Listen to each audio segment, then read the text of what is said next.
Hello, everybody. Welcome to my presentation assignment number 2, Social Categories.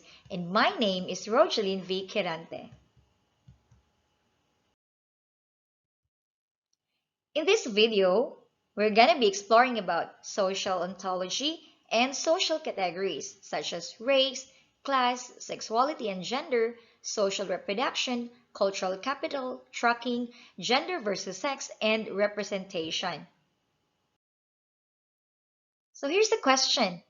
How do we understand race, gender, class, sexuality, and other social categories as a result of cultural texts that we can encounter in our lives?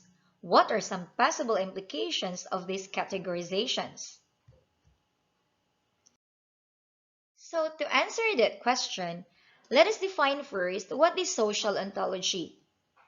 It is the study of the nature and properties of the social world. It is concerned with analyzing the various entities in the world that arise from social interaction. So a prominent topic in social ontology is the analysis of social groups. Yes. A different set of questions pertains to how social categories are constructed or set up. Like, are social categories and kinds produced by our attitudes, by our language? Are they produced by causal patterns? And is there just one way social categories are set up, or are there many varieties of social construction? So the term social ontology has only come into wide currency in recent years, but the nature of the social has been a topic of inquiry since ancient Greece. Yes, since ancient Greece. These are the social categories like race. Unlike sex, race is not firmly biologically based but rather is a construct of human variability based on perceived differences in biology, physical appearance, and behavior. Thus, some thinkers categorize humans into only four distinct races like white, black or African, yellow or Asian, and red or Native American, while class refers to a system of stratification based on access to resources such as wealth, property, power, education, and prestige. So sociologists often refer to it as socio-economic status. Surprise! Yes, gender and sexuality are also a social construction. Gender refers to physical, behavioral, and personality traits that a group considers normal for its male and female members.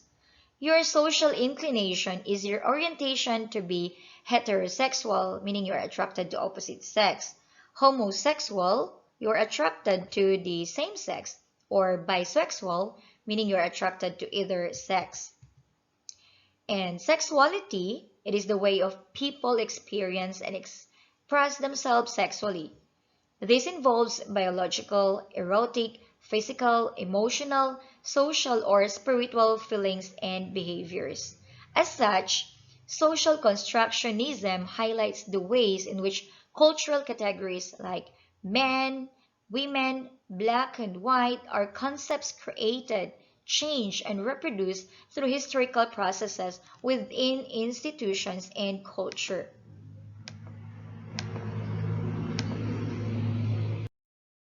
Social reproduction. This is a process by which a society reproduces itself from one generation to another and within generations, according to Springer Link. And according to Khan Academy, there is a huge amount of social inequality between rich families and poor families. Now, one of the things we know that there is a large inequality between rich family in terms of number of resources, and poor family seems to replicate itself to the next generation. A larger group of people who have rich parents tend to end up wealthy, while people with poor parents tend to end up poor.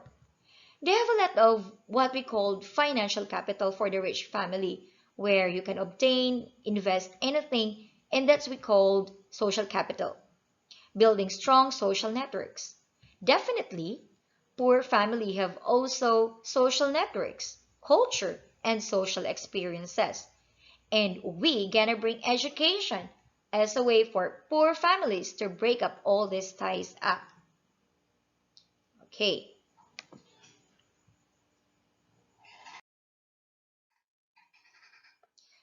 So, the other thing that financial capital can expose you to is the cultural capital.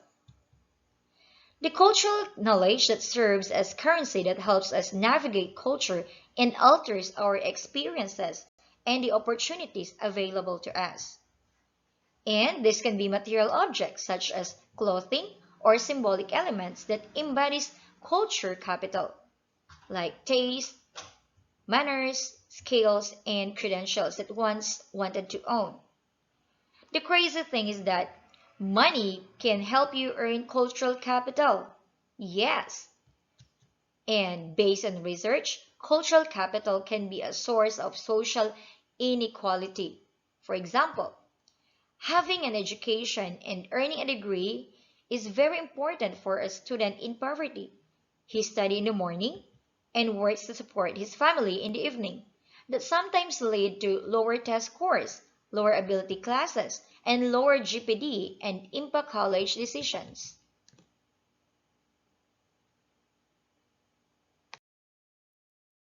So cultural capital has three forms. So the embodied state, the objectified state, and the institutionalized state. Embodied state, this is the form of knowledge that resides within us. So this is the formal schooling. Objectified state are material objects we use to indicate social class, like the things we possess, like having an expensive gadgets, better cars than others, and buying expensive organic or bags of foods. And the institutionalized state, these are the ways society measures social category. One of the best example is how society value us based on our degree. A doctor's degree has more social capital than the master's degree, and a master's degree has a more social capital than the undergraduate degree. We can say that each degree has a more prestige degree than the next. Furthermore, if you're a person in a cultural capital family, you can acquire more because it is easier for you since you already have or you already socially embodied the value that society's rewards. Next, tracking. So, tracking as a social category.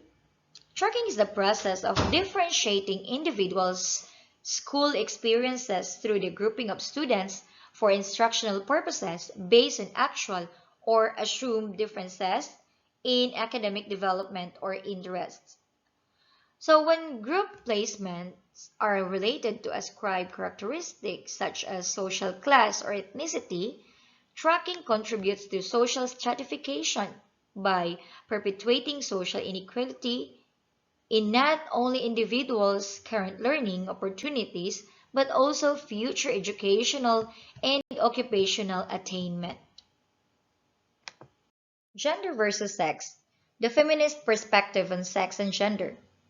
The biological determinism, sex, denotes human females and males depending on biological features, like the chromosomes, sex organs, hormones, and other physical features. While gender denotes women and men depending on social factors, such as social role, position, behavior, or identity. Females become women through a process whereby they acquire feminine traits and learn feminine behavior. Such masculinity and femininity are thought to be products of nurture on how individuals are brought up. So social learning theorists hold that a huge array of different influences socialize us as women and men. This being the case, it is extremely difficult to counter gender socialization.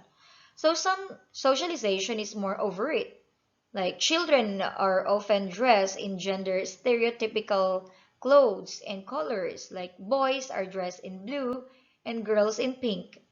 Then parents tend to buy their children gender stereotypical toys, like girls are for doll and boys are for gun.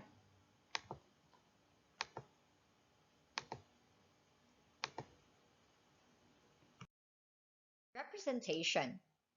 This refers to the idea that everything we see or hear in a media has been constructed. So media representation, or everything, is constructed. Representations takes many forms such as radio segments, newspapers, articles, photographs, and films.